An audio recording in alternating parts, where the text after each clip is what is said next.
Ooh, all right, we are progressing with the build some more. So tonight, it's like 6 p.m. right now.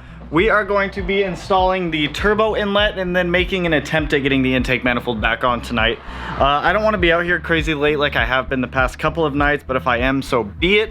But if we don't finish it today, we will finish it tomorrow, and it'll all be in one video, so you don't have to go searching for a whole bunch of videos.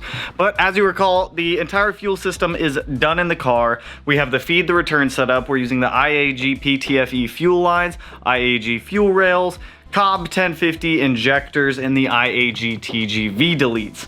Now, as you guys remember in the last video where we actually got outside of the garage, which I hope everyone enjoyed, we went on a hunt for a turbo inlet, so we are going to be using this Perrin turbo inlet just because it was the only one I could get, and it was the one that the tuner recommended us to get. So we're gonna be throwing that one on. I'm gonna do it the easy way since I have the intake manifold off. I'm not even gonna try to fight with it of getting it in or out of the car with the intake manifold on, because not about that. Not about frustration if I can avoid it. So let me recap with you guys on kind of the update of the engine. I did do a couple things off camera that is worth telling you guys about. So as you guys remember, we got the external wastegate in the other day. Now I got the vacuum lines ran going from the external wastegate up to where the boost controller is going to be. So the way that I did this, the way that the tuner suggested I do it, is I have one of the ports coming off of the compressor housing of the turbo, and that goes down to the lower port of the external wastegate. There's a T-fitting where they connect right here, and then that line comes up right here. The other line just goes from the top port of the external wastegate up to up here, which will connect to the other port on the external wastegate, or to the boost controller, and then the last port on the boost controller will just connect to the turbo inlet, so I'm not even going to worry about running that line right now. First things first, we're going to have to get the turbo inlet fitted in here. I'm not looking forward to this turbo inlet install. I hate turbo inlets, but essentially it's going to run underneath of this wiring harness over to the turbo, and it's going to come out. It's going to sit right about here. Once we get the turbo inlet all set up and screwed on here, we're going to put the intake manifold on. Once the intake manifold is bolted down to the TGVs and this one wiring harness is bolted back up to it, we will then start reconnecting everything down, putting in PCV hoses, and I'll recap with you guys where everything else has to go. So let me get the camera set up. Actually, let me show you guys this turbo inlet that we're going to be using. So this is the OEM turbo inlet. We're taking it out. Well, it's already out. We're not going to be reusing it. This is the Perrin inlet that we are going to be using. So the reason that we did need this one is it needed this evap diagnostic plug, which is this guy right here. With the Perrin turbo inlet, you get the hose clamps for them all. I'm not a huge fan of worm gear clamps, but we will make them work for our need right now. You get all the fittings for it. You get the license plate frame, and then you get the coupler attachment to put your intake on the car. So this guy can go in the bin. We're not going to be needing him. So actually, I'm just going to keep him over there. So I'm going to go ahead. I'm going to get this guy, start to get this guy installed. This smaller end is going to go onto the turbo. This side up here is going to stick out where our intake is going to connect to. So overall, getting this on with the intake manifold off the car isn't going to be too bad. The part that's going to suck is getting the intake manifold back on the car, but once it's back on the car, it's not going to be a huge pain. So now that we're ready to start putting it back on the car, we're going to jump into it. This scene of just looking at this engine bay has to start getting annoying to some people by now. Maybe not. I mean, I'm still enjoying looking at it. So never mind. Regardless, let me get this camera set up, and I'm going to start getting the turbo inlet put onto the turbo down here. We'll have it come out, and then we'll start getting the intake manifold on.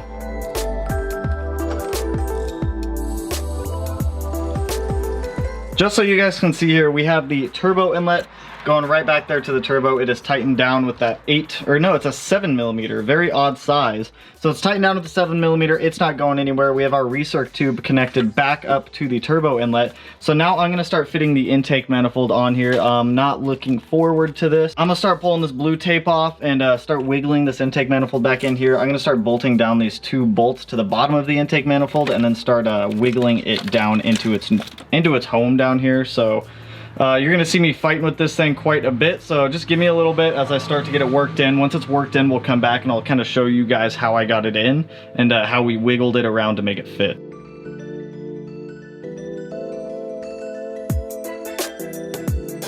It's on! So honestly, this thing was not bad to put back on the car. It was actually a lot easier than I had thought it would be. So I started with the 2 bolts on the bottom that hold the electrical wires that go across. I tucked down this wire harness down there. That's gonna bolt right there. I still need to bolt that guy down. So I still need to hook everything back up to the intake manifold. But overall, just getting it back in the car was a lot easier than taking it out, especially since we don't have that air pump in here anymore.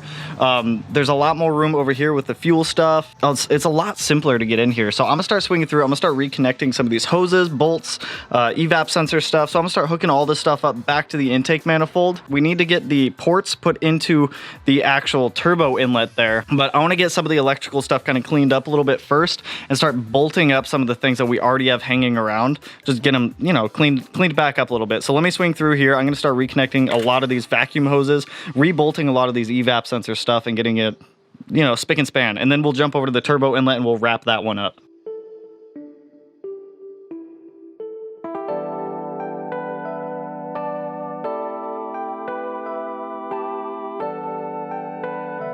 So I've been going here, getting everything kind of reassembled, got the ground put back on the intake manifold, got a couple vacuum lines put back on. So I'm getting the evap sensor hooked back up and we have to start reassembling the turbo inlet here. So just so you guys can see what I'm doing here, back there, you're gonna have this fitting. It comes with the parent kit, just slide it right in. Right down here, you're gonna want one of the 90 degrees, I believe a half inch to 3/8, and then 3/8 to 3/8. So I'm getting going here. Let me hook up this evap solenoid sensor, get the boost controller bolted back up, and I'll show you where the hoses go because it's been a little confusing.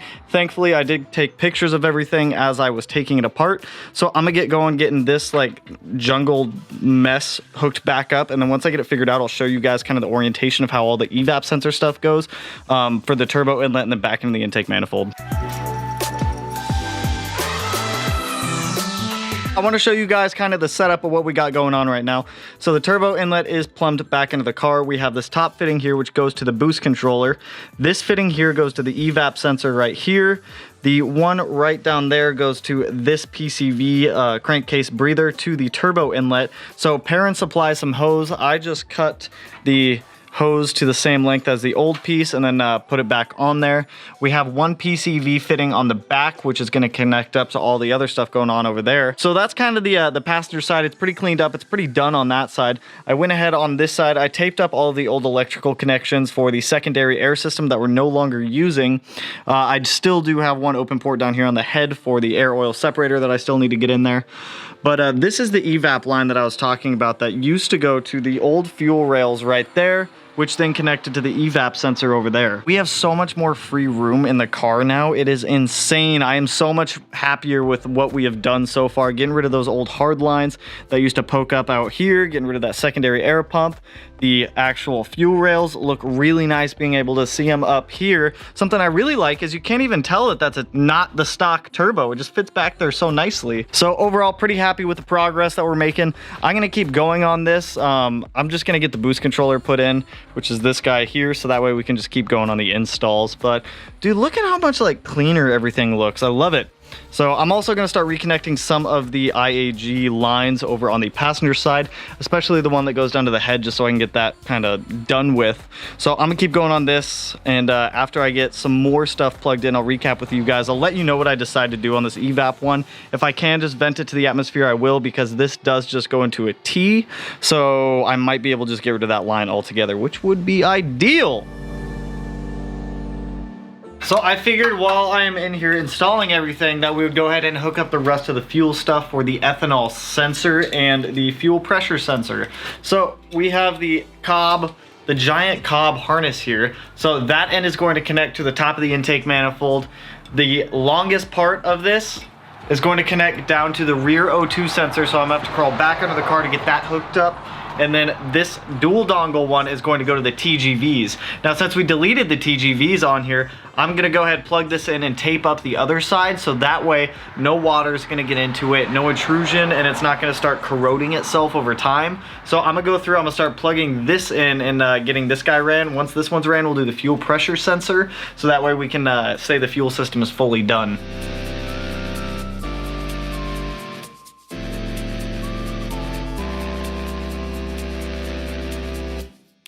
Okay, so I got the ethanol sensor all hooked up. As you see, it mounts right up here on top of the intake manifold.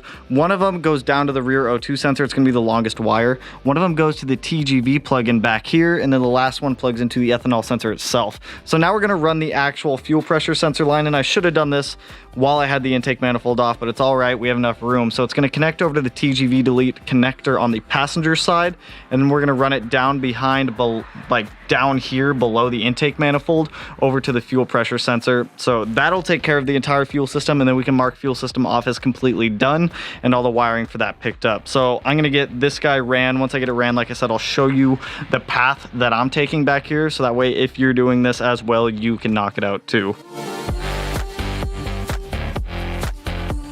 All right, so I have the fuel pressure sensor ran. So the sensor comes off right there. It goes underneath of this little shield here under the intake manifold over here to the TGVs, and then I have the taped off portion just stuck under there. So I kind of decided what I'm gonna do with this evap sensor. I've got enough rubber line here where I'm just gonna rerun it up to this hose up here. Can't really delete the evap sensor right now or the evap setup just because I don't have any way of blocking off any of the vacuum hoses down there.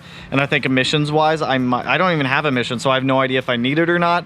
But for the time being, I'll talk to the tuner. I'm just gonna run this line for now, and just so I can keep reassembling stuff. But if he says I can delete it, I'll go in there, I'll plug off those vacuum lines, and we'll get rid of the evap system altogether. So I'm gonna run this line up to the actual evap line up here. So I'm just gonna pull this soft line off, connect this one here, so that way our evap setup is done, and then I can rehook up this boost controller section and get that area cleaned up, and then get this nipple set up to the boost controller, and then the whole boost system is set up on the car. Well, the boost controller is completely wired to the external wastegates and the turbo. So I'm gonna go ahead, I'm gonna get that done. It's late though. I want to keep going on this, so this may be a longer video, I do apologize, but I'm just gonna start knocking out a whole bunch of stuff, and then we'll recap after I start plugging stuff in, getting everything set up, and I'll let you know where the car kind of stands. Because tomorrow when the headers show up, I just want to be able to start the car and see how it reacts to everything that we've just done to it.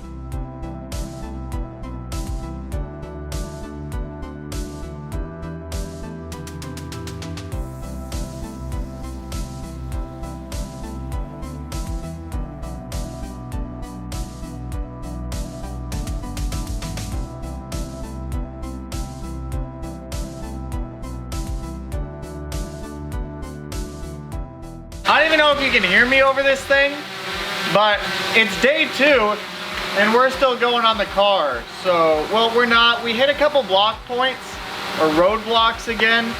So I'm gonna try doing this with the drone. I'm gonna bring the drone up and see if I can make this work. So one sec. Okay, that is significantly better now that the drone is not being super loud. So as you guys saw last night, I was going to town getting the reassembly back done on the car. We'll go over everything that I've done and everything that still needs to be done. But I went to check the pressure of the fuel system this morning, and one of the injectors is leaking fuel out of the top O-ring. So I'll show you guys which injector. I pulled the injector out. It is this guy right here. So I pulled the injector out. I ordered 2 new O-rings so that way we can get the fuel system like done. On the next fuel pressure check, I'll record it so that way you guys can see how I'm checking the fuel pressure to make sure that there's no leaks in the line. But essentially all I did was put the fuel pump fuse back in, put the battery in, and then just turn the car to accessory mode and just let the fuel pump push fuel up into the system. So let me get the camera around real quick. I'll show you guys everything that's done to the car and everything that still needs to be done. But I do want to show you guys one thing that got dropped off today that I'm a little excited for. So the header has been delivered. So this is the Killer Bee 4-to-1 equal length header. So I'm really pumped to get this on the car here soon. Before we even get this on though, I want to finish wrapping up some of this last minute stuff that I have going on over here. So last night you guys saw, well, last night for me, same video for you guys. You guys saw me going to town, getting everything plugged in, hooked up back in the engine bay. So I ran into a couple issues. One, I cannot run the airbox anymore with the new turbo. The new turbo seems to be a little bit bigger, so it's pushing the intercooler piping out a little bit, which then pushes this piping out, so I cannot put the box back in there. We do have our hybrid speed density plugged in over here. The wire just goes underneath the manifold back over here, and then it sits up there to our top, or to the cold side of the intercooler piping to read IATs. I also swapped out the map sensor, so this is our Omni 4-bar map sensor that is now in the car. But the thing I wanted to show you guys, so that front TGV right there, that's the one that's leaking fuel out of the injector. So I pulled the injector out of that guy. Like I said, I have it sitting in the bag over here. And I ordered 2 new O-rings for it. So it's just the top O-ring on top of that injector. I damaged it during the install, 100% my fault, happens. So new one was only $1. I overnighted it. It was like 20 bucks to get it here for tomorrow. So that way we can get the fuel system rechecked. The ethanol sensor down there is fully hooked up. So the way that it goes is one of the electrical connectors goes to the ethanol sensor. One of them goes to the TGV plug, which we have right down there. And then there's another plug that runs down to the O2 sensor on the downpipe. We also got the fuel pressure sensor wiring taken care of, so that also runs underneath the intake manifold. And then that pulls power from the TGVs on the passenger side. So we have all of that hooked up. Now, I did talk to Surgeline Tuning today because I did want to ask them about that evap for the evap sensor over here, or the evap solenoid. And what they said is just do what I did, run a soft line from the evap line up to the solenoid, so that way it still will read the evap. So everything is hooked up, everything is plumbed. Once we get everything reassembled back in the car, I'm gonna go ahead and we're gonna have to set fuel pressure manually. So what we're gonna do is we're gonna set the fuel pressure using the access port. I'm just gonna pull up fuel pressure so that way we can adjust it. If we're unable to do that, I do have this manual gauge that I got from IAG for fuel pressure that we can use. So we do have a backup option if we have to. I would like to try to run that if possible. So outside of that, everything went pretty smoothly. Our ethanol system is fully hooked up. The fuel system is almost done. We just need to get the new O-ring for that front injector. Map sensor is in. Hybrid speed density sensor is in. Turbo inlet is fully in also. It was a little bit of a pain, and the routing for the turbo inlet is this top one here is going to go to your boost controller. This one here is going to go to evap. There's another one right down there that goes to the PCV system, and then there's another one in the back right in front of the turbo that also goes to the PVC system. So we're super close on being able to start the car. We'll probably have the header install in the final reassembly, and then we'll do a actual startup video. For me, the tune is in exactly 2 weeks, so I need to get this going and wrapped up here soon, so that way we can fix anything that needs to be tested. Something else that I tested today that kind of concerned me was the barometric pressure sensor. I did get that zip tied up out of the way. I did pull it up on the access port, and it is reading as it should, so that is good. So like I said, now that we have the header here, we are fully on our way of almost being done. As for the STI, since that is our main concern, I did want to give you guys an update on everything that I kind of sped through last night. I just had to call it quits. It was about 1:30 in the morning. So at that point I was like, all right, shut it down. I went and showered, went to bed, took care of some back end stuff this morning. So here we are. But anyways, more good stuff coming for you guys here soon. If you did like that vlog thing that we aired yesterday, remember, just let me know if you like it or not, and we'll continue to do them. But anyways, if you like this video, you know what to do. Go ahead, hit that like button, turn it blue, like the Subaru, and if you're not already subscribed to the channel, really appreciate it. If you were, you can unsubscribe at any time if you want. Let's do this top, well, I don't know what corner that is, that one. Do that corner right there. And with that, I will catch you guys in the next one. Peace out, homies.